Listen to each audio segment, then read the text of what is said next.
Good morning. आजची सकाळ झाली आहे. आलू पराठ्याच्या क्रेव्हिंग आहे. त्यामुळे मी उठल्या उठल्या आधी आलू उकळायला घातली आणि त्यानंतर मी ब्रश आणि एक्सरसाइज.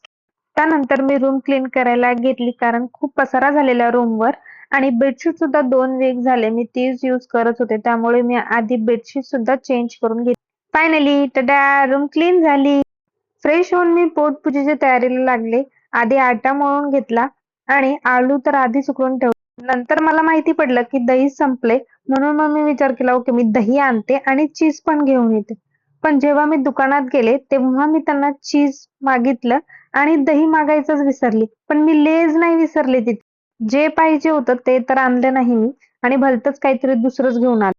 नंतर मी आलू पराठा बनवायला घेतला आणि मला असं झालं की मी न फाटता तो लाटलाय. पण नंतर मला रिॲलिटी कळली त्याची. मेन म्हणजे एवढा फाटला असून तो फुलला. मला त्याचं छान वाटलं आणि तो टेस्टला पण छान होता.